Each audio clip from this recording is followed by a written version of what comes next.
El Consejo Metropolitano de Quito analiza los informes sobre la situación del COVID-19 en la capital para definir si cambia a color amarillo dentro del esquema de semaforización. El Cantón Santa Elena arrancó esta semana en semáforo amarillo, mientras en Guayaquil las cifras de víctimas mortales por COVID-19 se han reducido considerablemente.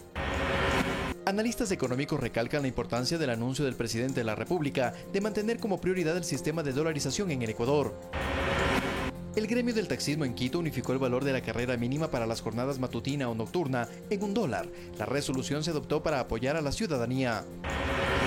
En lo internacional, la empresa chilena LATAM Airlines se declaró en bancarrota en los Estados Unidos por las pérdidas generadas en los últimos meses debido a la pandemia del COVID-19. A partir de ahora, la aerolínea iniciará un proceso de reestructuración.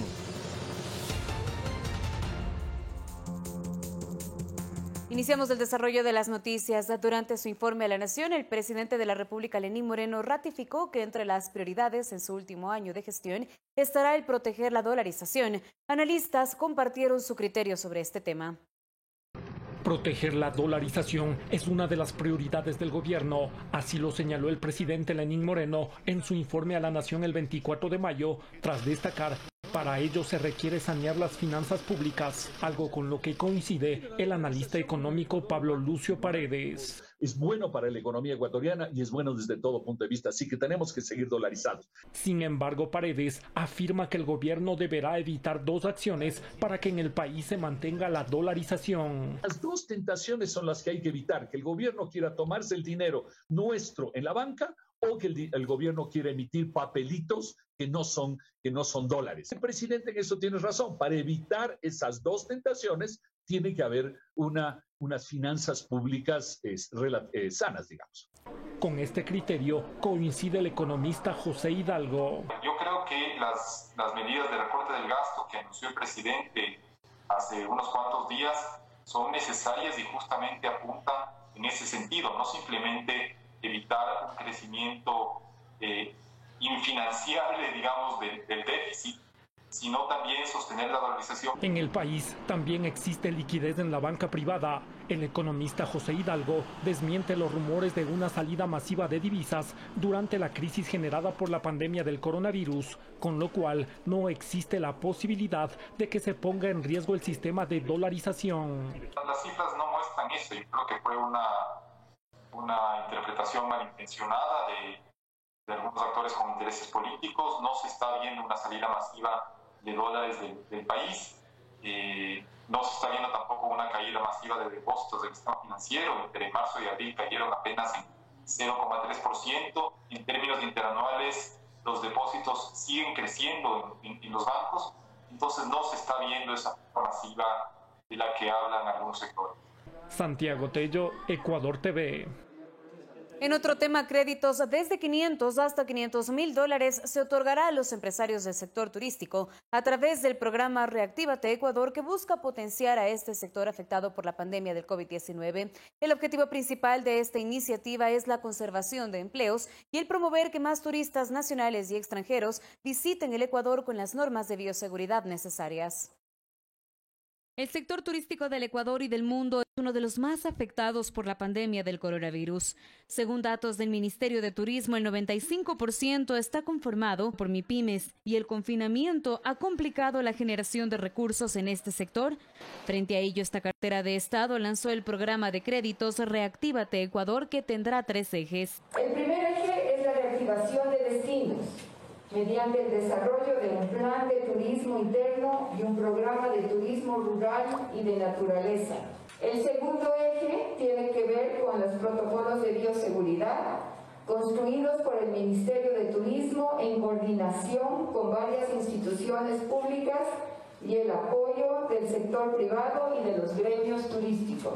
El tercer eje es el de financiamiento a través del Fondo Público Reactívate Ecuador, conformado con los aportes de varios organismos multilaterales. El Fondo Público Reactívate Ecuador ayudará a que los establecimientos dedicados a la actividad turística, como alojamiento, agencias de viajes, transporte, guías turísticos y más, puedan acceder a un financiamiento para su recuperación económica. Estos créditos ágiles están enfocados a las MIPYMES y van a poder acceder desde desde $500 hasta $500.000 con unas condiciones preferenciales. 36 meses plazo, 6 meses de gracia y una tasa de hasta el 5%.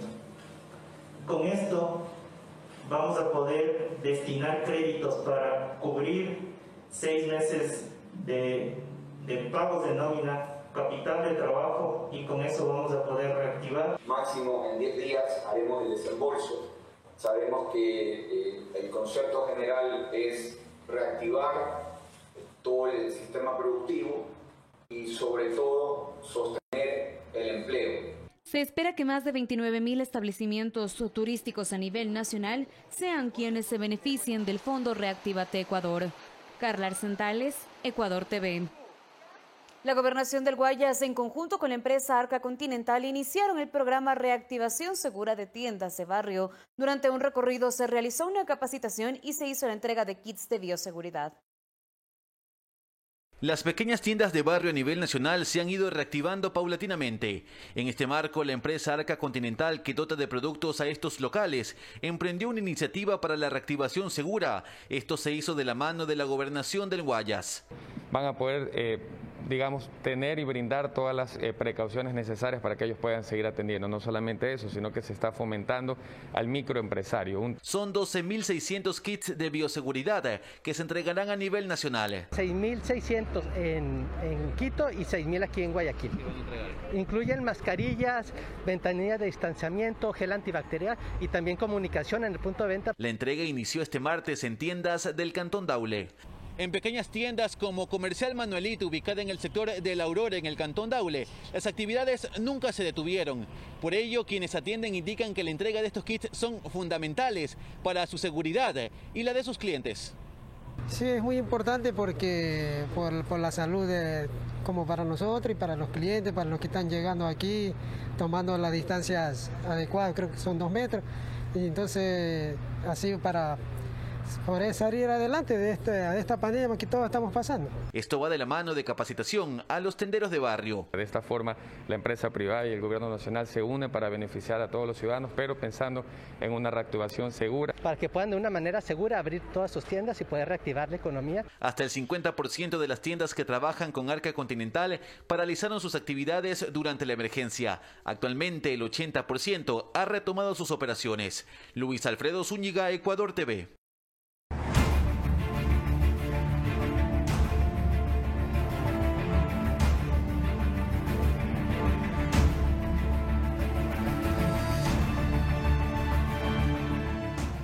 El Consejo Metropolitano de Quito analiza en estos momentos los informes de diferentes instancias municipales que brindan insumos para que el COE cantonal decida si pasa de color rojo al amarillo. En un primer tramo de la sesión se recibió el informe del ministro de Salud, Juan Carlos Ceballos, quien señaló que el mayor brote de COVID-19 en la capital se lo tuvo entre el 26 y el 30 de abril.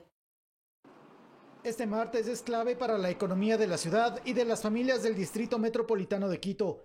El Consejo Municipal conoce los informes de diferentes instancias municipales que brindan los insumos técnicos para que el alcalde Jorge Yunda, como máxima autoridad del COE cantonal, decida si la capital pasa del color rojo al amarillo, con cualquier variación, desde el siguiente mes.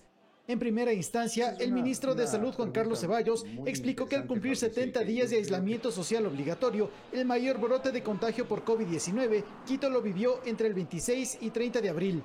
Pese a ello, el ministro de Salud dijo que a la fecha no es drástico el porcentaje de defunciones por coronavirus. Se han incrementado en un 22.3% las muertes, por supuesto. Y eso, lamentablemente, ni es nuestra intención ocultar eso.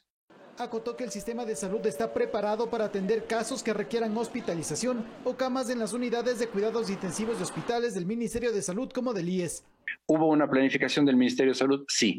¿Tenemos capacidad de reaccionar? Sí tenemos. Reveló en su exposición que el 54% de las personas infectadas con la enfermedad han roto la cuarentena desde el 17 de marzo. Y la distancia, el recorrido de la estancia fue de 25.9 kilómetros. Para los concejales metropolitanos, estos datos no convencieron, pues consideran que hay imprecisiones con la información que brindaron este lunes los expertos en salud y epidemiólogos, quienes expusieron sus argumentos al alcalde Yunda. A nosotros, no nos queda no nos queda más que pensar que esas cifras están equivocadas. Si es que ya está el sistema de seguridad de salud listo, si es que hay los suficientes hospitales. Otras autoridades municipales enfatizaron en lo difícil de esta decisión por la disyuntiva que impone esta coyuntura sanitaria. Este tema tiene que ser totalmente objetivo, señor alcalde. Entre lo que significan las necesidades de nuestro pueblo y por encima de aquello está justamente precautelar sus y nuestras vidas. Antes de que el COE cantonal tome una decisión en el transcurso de este martes, ya se anticipan salidas sobre la base de un color amarillo modificado, como lo anticipó también el alcalde Yunda. Hagamos que el sector productivo empiece a trabajar desde el día lunes 1 de junio, y luego, 15 días después del 17, hagamos que el sector público, que consta de más o menos 180,000 funcionarios del gobierno central, local, provincial, salgan luego. En el transcurso de este día se escucharán los informes de las Secretarías de Salud, Seguridad y Movilidad para finalmente tomar una decisión. Javier Ceballos, Ecuador TV.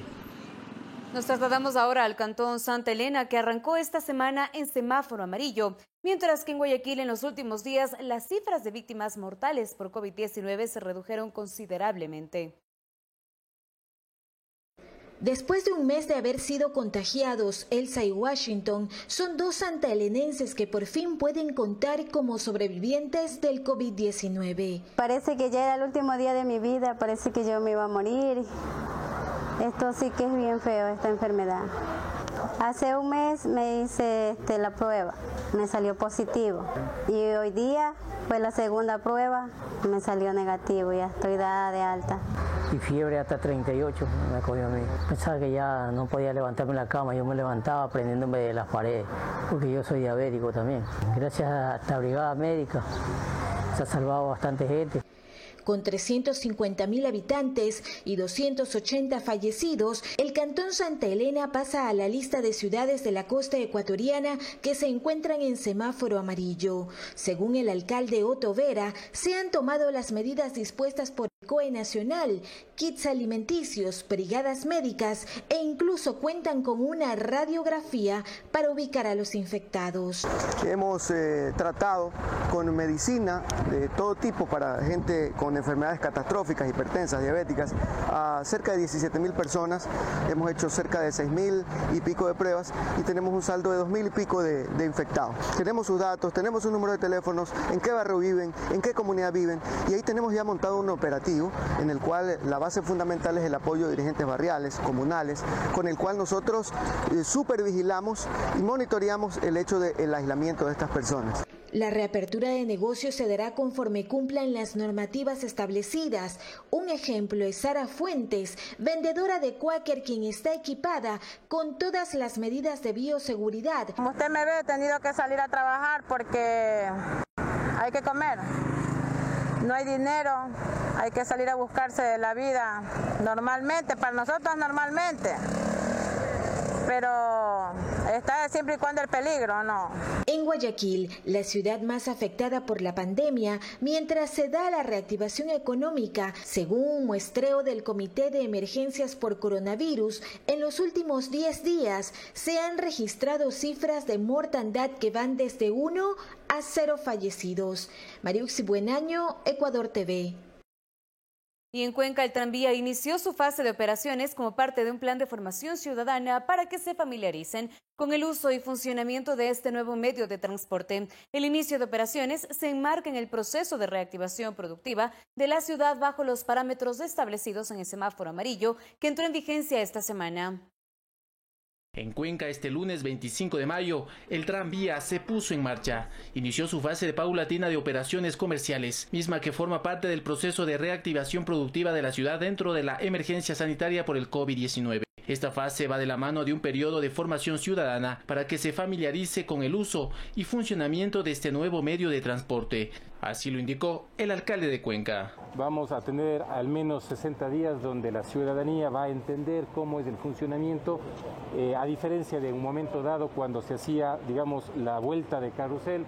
Aquí no, las personas van a poder subirse y bajarse en la parada que les convenga. Es digamos, una simulación de cómo ya funcionaría comercialmente.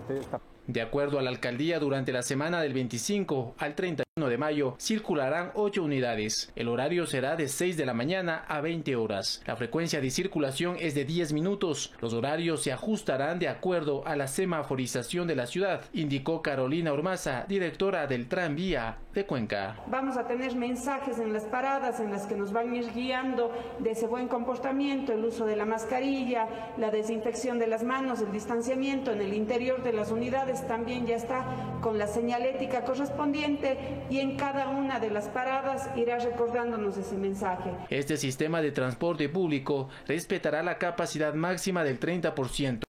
El COE cantonal decidió cambiar el semáforo de rojo a amarillo en la urbe cuencana. Este regirá durante esta semana. El 31 de mayo se realizará una nueva evaluación. La restricción, ustedes saben que el semáforo amarillo, la amplitud de negocios es mucho mayor, pero hay restricciones como por ejemplo, todavía no se puede operar a nivel de bares, de discotecas, karaokes, gimnasios y centros donde hay mayor aglomeración. Y el resto, quien sí pueda, recordarles, el aforo es máximo el 30%. Eso es fundamental. Juan Carlos Figueroa, Ecuador TV.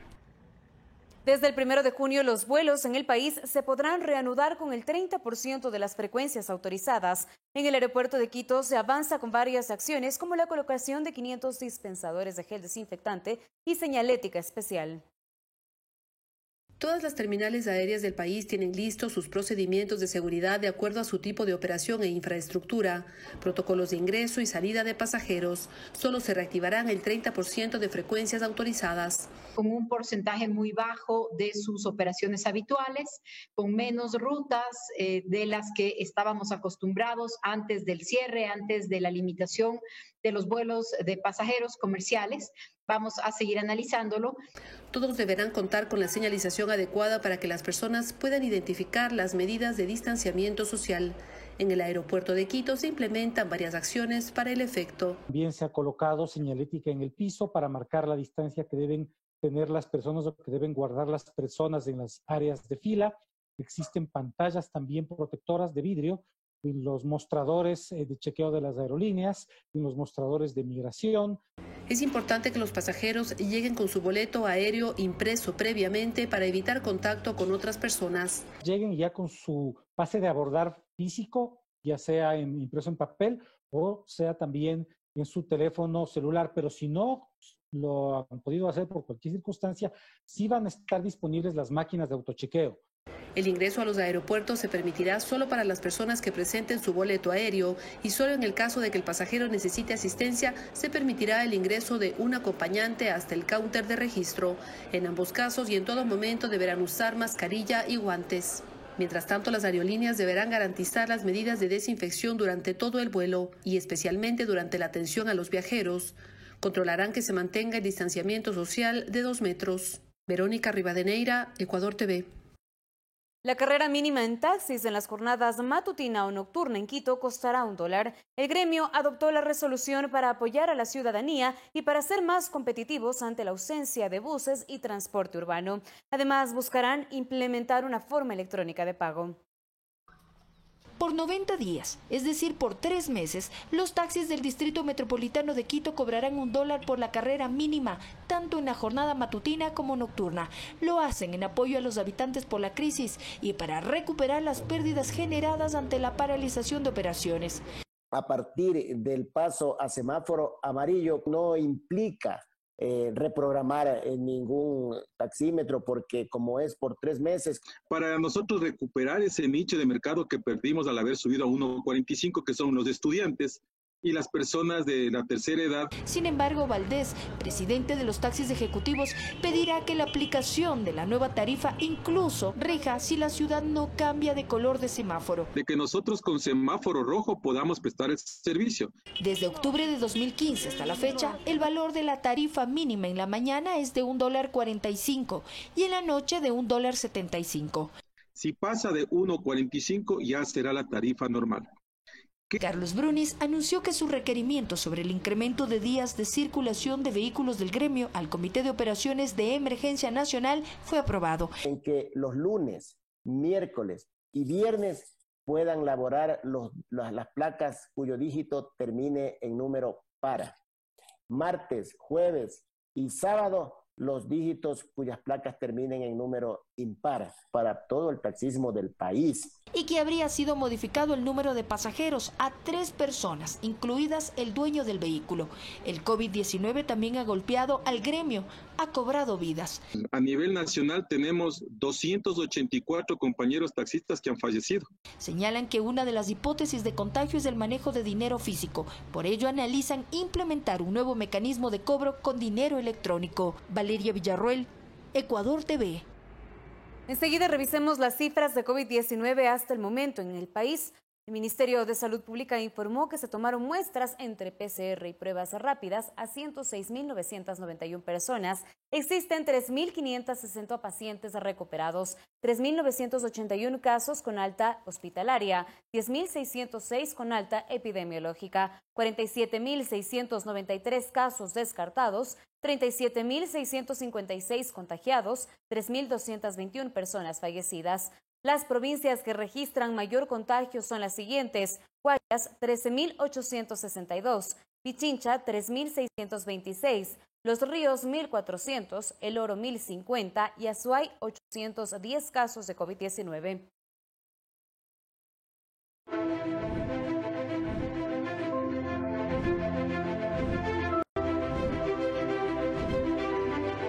Apenas iniciada la emergencia, priorizamos la inversión y destinamos más de $650 millones para la atención de salud.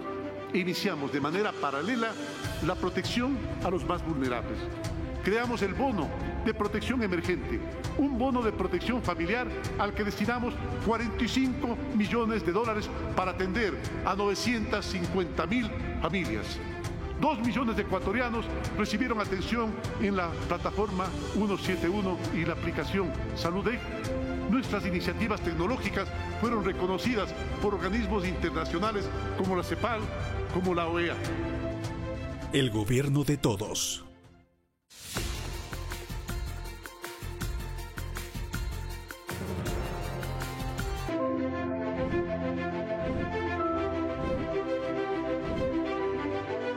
Nuestro cuarto eje de gobierno hacia el 2021 es proteger la dolarización. Solo en 3 meses de emergencia hemos perdido 150.000 empleos. Imagínense qué ocurriría con una crisis permanente, sin exportaciones, sin ingresos de petróleo, sin impuestos, sin recursos para la salud. Hemos solicitado un esfuerzo a nuestros queridos servidores públicos. Les hemos pedido trabajar 25% menos de tiempo y tener el 16% menos de ingresos, para invertir ese ahorro en salud y en préstamos fáciles para nuestros pequeños emprendedores, para que se conserve el empleo. Mañana lunes el Banco del Pacífico comienza a entregar créditos de nuestro programa Reactívate Ecuador. Lo digo de nuevo, a 5% de interés, a 36 meses plazo y con 6 meses de gracia. El gobierno de todos.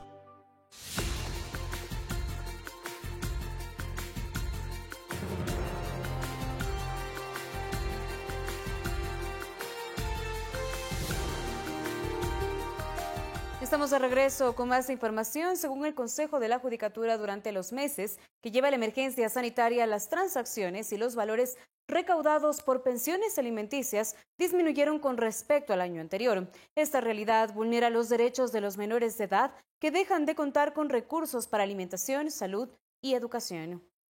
Él no me está dando una pensión alimenticia no porque no quiera hacerlo, porque siempre ha sido responsable en este sentido, sino porque lamentablemente fue desapegado de su trabajo y era su único ingreso. Es el testimonio de Ginger Briones, madre de 4 menores. En los últimos meses no ha recibido las pensiones alimenticias, mientras ella tuvo que cerrar su negocio por la emergencia sanitaria. Hemos hecho limitarnos, sobrepasarnos, comprar con tarjetas de crédito, utilizar los pocos ahorros que hemos tenido, pero lamentablemente seguimos en una situación incierta. Según el Consejo de la Judicatura, en el mes de marzo los valores recaudados disminuyeron en 11.16% con respecto al mismo mes del año pasado, mientras que en abril la disminución es del 36.21%. Sibel Martínez, del Consejo de Protección de Derechos de Quito, explica que esta falta de pago de las pensiones se traduce en vulneración de derechos de los menores. Los $200 hoy por hoy, en la situación en que nos encontramos, son vitales. son vitales para poder subsistir. En el país, cerca de 1 millón de niños, niñas y adolescentes reciben pensiones alimenticias. El 80% de ellas son menores a $200. La abogada Stephanie Aguirre explica que debido a que no están laborando las unidades judiciales de la familia, no es posible solicitar medidas coercitivas, incluido el apremio. Lo que pueden hacer ahora las personas que se están viendo perjudicadas por no recibir el pago de pensiones alimenticias de manera oportuna o total es exhortar a la otra parte a que se llegue a un tipo de acuerdo. Una porción del pago, una parte del pago, si bien no puede hacerla completa, la otra parte puede ir abonando paulatinamente hasta llegar al monto. Aclara que estos acuerdos no son obligatorios y se puede exigir la totalidad de la deuda.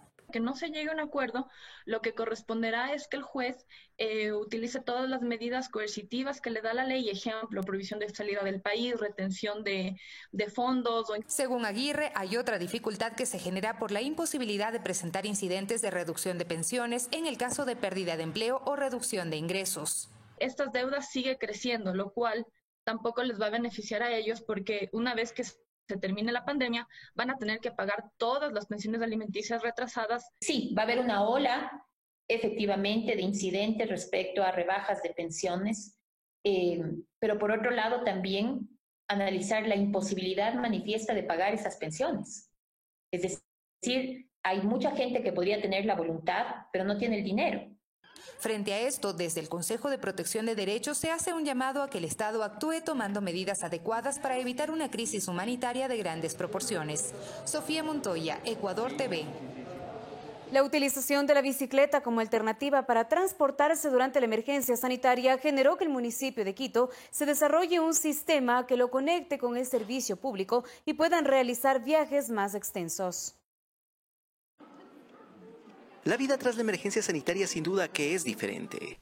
Eso lo entendieron de inmediato quienes activaron sus bicicletas para movilizarse ante la suspensión del servicio de transporte público. En Quito, el objetivo de que esta alternativa de traslado se fomente ha dado paso a la señalización de más kilómetros de ciclovías, pero también a que este sistema se conecte a servicios como el trolebús.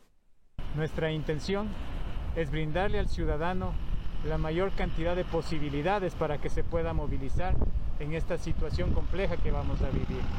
De esta manera, los ciclistas podrán realizar recorridos más amplios, combinando sus rutas con la de los corredores metropolitanos de transporte. Estamos tratando de darles unas facilidades para que puedan hacer intermodalidad transportando sus bicicletas dentro de las unidades, de lo cual hemos visto que sí es factible. Para que usted pueda hacer los viajes que necesite. Conocemos las dificultades que tendremos y creo que como ciudadanía juntos podemos salir adelante.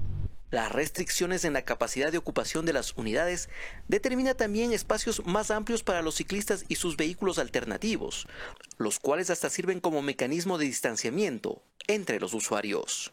La bicicleta misma funciona como un elemento de distanciamiento físico entre usuarios, entonces también nos proporciona ciertas facilidades en eso.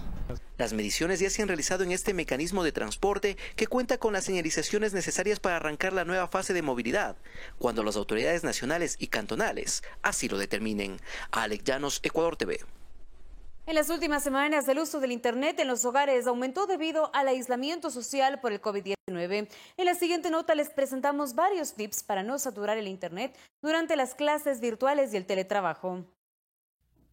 Valeria Calderón es nutricionista y entrenadora personal. Cuenta que con la pandemia su forma de trabajar cambió. Y hacía las asesorías obviamente en sentido presencial, ahorita las estoy haciendo a nivel online. En el transcurso de todo el día uso muchísimo el Internet. El uso de Internet se volvió prioritario en su hogar, pues su hijo de 9 años tiene sus clases virtuales. Para ello indica que se organizaron en diferentes horarios. A las 2 de la tarde ya es hora del Zoom.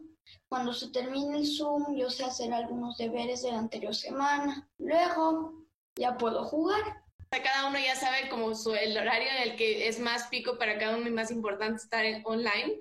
Entonces tratamos de que en ese tiempo no se nos cruce con algo extra. Mauricio Heredia, experto en Internet satelital, manifiesta que el nivel de saturación de la red dependerá de la capacidad y la velocidad del plan y brinda algunas recomendaciones claves para no saturar la red. Sobre todo en plataformas de educación en línea, es recomendable desconectar cualquier tipo de dispositivo que no tenga que ver con la actividad que se está realizando. Es recomendable descargar contenido audiovisual en horas de bajo consumo o de baja demanda. Es muy importante que se seleccione el contenido que se va a utilizar, en la medida de lo posible usarlo en baja resolución. Heredia indica que es importante la ubicación del módem. Siempre que el router esté lo más cerca posible a una zona, digámoslo así, común, ¿no? No meterlo dentro de una habitación, por ejemplo, porque siempre las paredes, las puertas, pues generan degradación en la señal. Recomendaciones para tener una conectividad mucho más eficiente al momento de estudiar como de teletrabajar.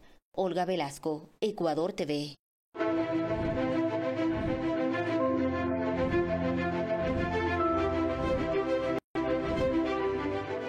Cuando asumí la presidencia, anuncié que de manera implacable combatiría la corrupción a todo nivel, en todo momento y en todas las instituciones. Hemos enviado a la Fiscalía 1.500 denuncias de corrupción del gobierno anterior y, por supuesto, varias de esta gestión, y seguiremos entregándose a futuro aquellos actos de corrupción que se presenten. Entregamos a la Asamblea 2 anteproyectos de ley fundamentales para recuperar los recursos robados y una nueva ley que permite crear jueces penales anticorrupción. Asimismo, estoy proponiendo 2 modificaciones legales para que las sanciones penales sean mucho más drásticas en casos de corrupción durante alguna emergencia y para blindar la compra pública también en casos de emergencia. El gobierno de todos.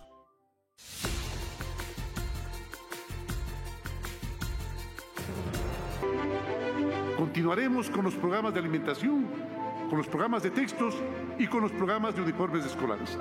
Trabajaremos con más fuerza, con más ahínco en la enseñanza de inglés de alumnos y maestros. Y sin duda, mejoraremos la infraestructura, servicios y pedagogía. Seguiremos reabriendo instituciones cerradas y rehabilitaremos la infraestructura de 800 unidades comunitarias que fueron cerradas en el periodo anterior. Asimismo, pagaremos la diferencia del estímulo económico por jubilación que por ley les corresponde. Y algo fundamental, vamos por una educación que garantice atención a los más vulnerables, que garantice atención a los viejecitos, a las personas con discapacidad, que provea ambientes seguros, sin ningún tipo de tolerancia a la violencia. El gobierno de todos.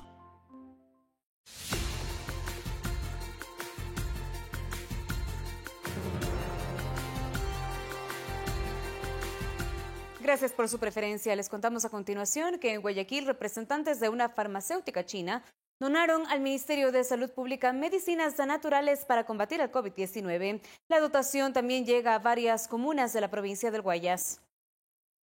Con el fin de mitigar los procesos infecciosos diseminados por el COVID-19, la farmacéutica china Shihaz-Wanjing, en coordinación con la Vicepresidencia de la República, el Ministerio de Salud Pública, la Embajada y la Cámara China, tramitaron la donación de cápsulas Lianhua Qingwen, un medicamento natural para combatir el coronavirus. Porque no hay un medicamento oficial para el tratamiento del COVID. Más que todo son tratamientos que se van viendo del día a día, cuáles están funcionando, cuáles no, como hay otros medicamentos que estamos utilizando en la actualidad que están dando también bastante efectividad. Vamos a probar este medicamento, cómo va con algunos pacientes, hacer un estudio para ver a futuro, ver cómo si el medicamento es efectivo o no es efectivo. Nosotros igualmente como ministerio tenemos que hacer igualmente nuestra muestra y hacer un estudio sobre este medicamento. Son 2.000 dosis de este producto natural que cuenta con 13 compuestos para una acción antiviral que modifica la membrana plasmática celular con una reducción en la replicación viral. Ya que dentro de sus 13 componentes, 4 actúan bloqueando la replicación viral y los estudios han demostrado que el Lianhua Qingwen, o en sus siglas LHC, que es como se va a comercializar en nuestro país, LHC, el producto disminuye la carga viral, inclusive con mucha más eficacia que los antivirales que usamos normalmente en la medicina occidental. Por el otro lado, el resto de componentes del producto se encargan de controlar la sintomatología que produce la enfermedad viral y básicamente el COVID-19.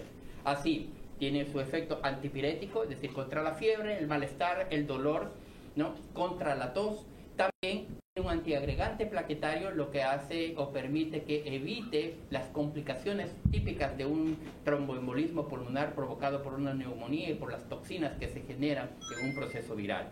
Además, tiene un efecto citoprotector, es decir, evita los efectos tóxicos que estos virus pueden generar y los daños que pueden generar a nivel neuronal, cardíaco o hepático.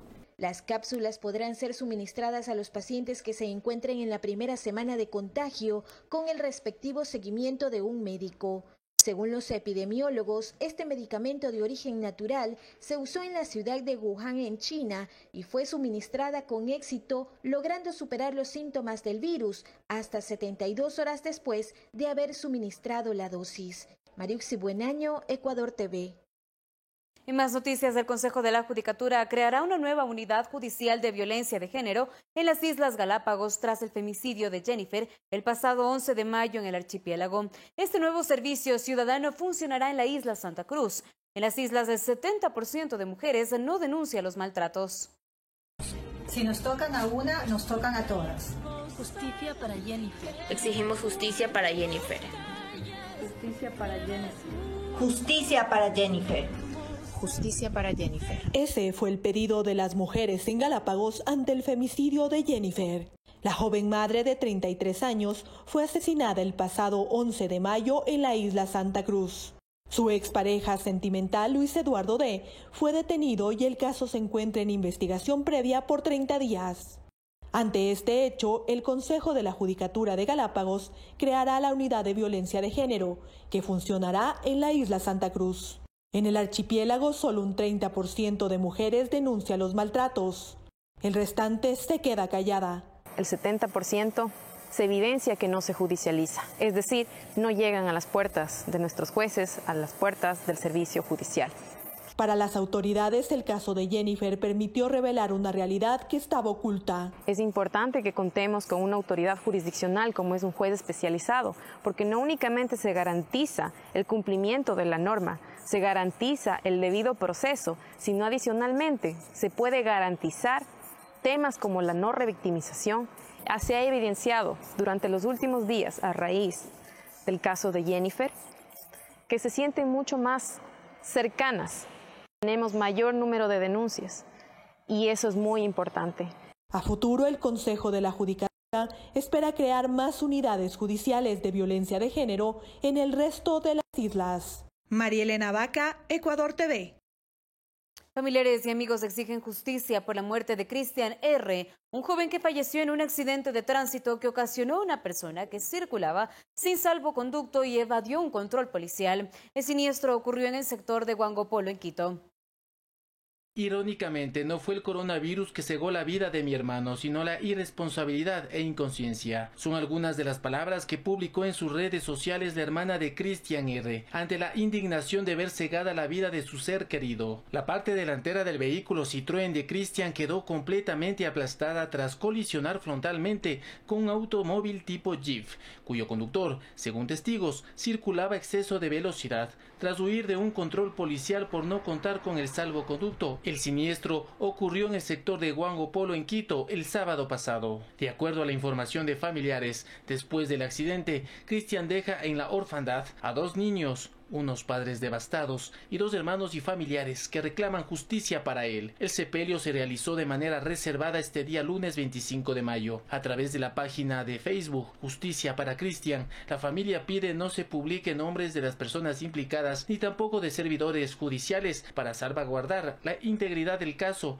que se encuentra abierto. Casos de dolor, lágrimas y sangre en las vías del país durante la emergencia sanitaria a causa de la irresponsabilidad de personas que no respetan las normativas vigentes se repiten una y otra vez. Una de las últimas historias fue el caso del soldado azul, quien estuvo a punto de morir tras ser atropellado por un conductor que se encontraba en estado de ebriedad. Según la Agencia Metropolitana de Tránsito, más de 14,000 conductores fueron citados por no cumplir las normativas vigentes, como circular sin salvoconductos, esto durante los 2 meses de la emergencia sanitaria. Juan Carlos Figueroa, Ecuador TV.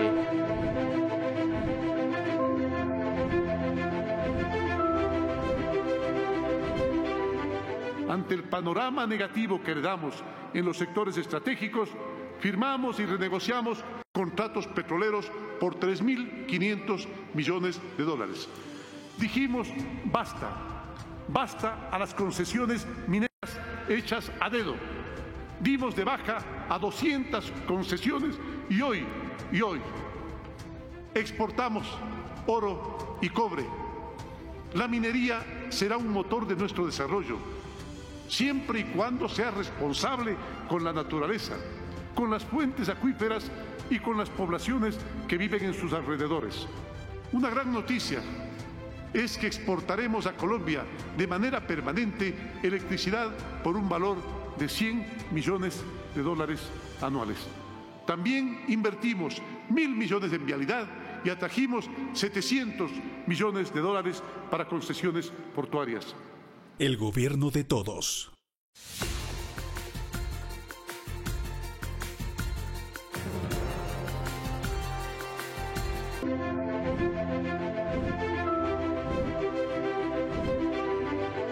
Tengo la satisfacción de anunciar al país que ya está en marcha la construcción de un nuevo cable submarino que va a unir al Ecuador continental y las Galápagos con el mundo. Por fin Galápagos va a tener conexión con el mundo.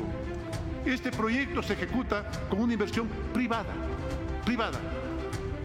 Esa inversión es del 100% privada y va a permitir al país alcanzar en la transición hacia el 5G, mejorar la calidad de ancho de banda, la velocidad y, claro, además del precio del Internet. Esta noticia demuestra que el país, a pesar de la crisis, es capaz de atraer el interés de inversión extranjera. El gobierno de todos.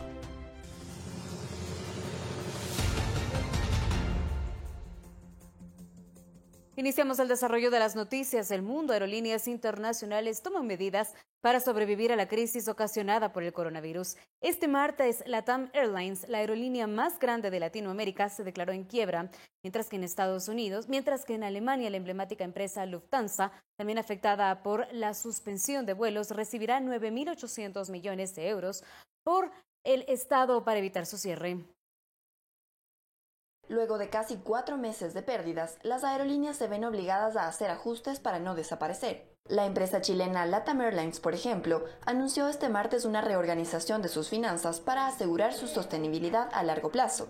Al no generar ingresos, la compañía no logró cumplir con todos sus compromisos económicos y debió acogerse al Código de Bancarrota de Estados Unidos. A través de un comunicado, la aerolínea informó: LATAM y sus filiales en Chile, Perú, Colombia, Ecuador y Estados Unidos iniciaron un proceso voluntario de reorganización y reestructuración de su deuda, proceso que proporciona a LATAM una oportunidad para trabajar con los acreedores del grupo y otras partes interesadas para reducir su deuda y obtener nuevas fuentes de financiamiento. Mientras tanto, en Alemania, el gobierno decidió invertir 9.800 millones de euros para salvar de la quiebra a la aerolínea Lufthansa, que también registra grandes pérdidas. La millonaria inversión del Estado le permitirá obtener una participación del 20% en el grupo, que se pondrá a la venta una vez que las finanzas se estabilicen. Cuando la compañía esté a flote de nuevo, venderemos sus acciones, y eso al menos eso espero, y no solo como ministro federal de Finanzas, con un pequeño beneficio que nos permitirá cofinanciar los muchos compromisos que tenemos ahora, y no solo con esta empresa. Como parte de las medidas para salvar la aerolínea, también se determinó la separación de 10.000 empleados y el cierre de la filial de bajo coste Germanwings. A la par, el Estado francés brindará ayuda económica a la compañía Air France KLM. Ya se entregó un primer préstamo de 3.000 millones de euros y se ha avalado otro de 4.000 millones más para que la aerolínea pueda sortear las fuertes turbulencias del mercado generadas por la pandemia. Coralía Pérez, Ecuador TV. La Organización Mundial de la Salud decidió detener temporalmente los estudios de hidroxicloroquina para tratar el COVID-19, luego de que un estudio revelara que los pacientes tratados con ese medicamento tenían más posibilidades de muerte. Tras la publicación en la revista médica The Lancet de una investigación en la que se cuestiona la eficacia y se alerta de efectos contraproducentes de la hidroxicloroquina, creado especialmente para la malaria y popularizado por el presidente de Estados Unidos, Donald Trump, al reconocer que lo usaba, la Organización Mundial de la Salud anunció que detendrá temporalmente los ensayos clínicos en pacientes de COVID-19, al haberse detectado un mayor número de mortalidad en esos pacientes. La investigación analizó a más de 96.000 pacientes de 671 hospitales del mundo donde se utilizó cloroquina y su derivado hidroxicloroquina como posible tratamiento del coronavirus. La conclusión que ha motivado la decisión de la OMS es que ninguno de estos componentes adopta beneficio alguno a los enfermos hospitalizados por el COVID-19, sino que aumentan el riesgo de sufrir arritmias y de provocar la muerte. Pese a ello, el Ministerio de Salud brasileño anunció que mantendrá su recomendación de utilizar el medicamento en pacientes con el nuevo coronavirus. Seguimos muy tranquilos y serenos y no habrá ninguna modificación en la nota que se hizo el día 20. La hidroxicloroquina se utiliza desde hace décadas contra el paludismo y enfermedades de origen autoinmune como el lupus y la artritis reumatoide. Fernanda de la Bastida, Ecuador TV. Gracias a todos por acompañarnos en este espacio informativo. Los invitamos para que continúen en sintonía de Ecuador TV. Ya se viene Fanático.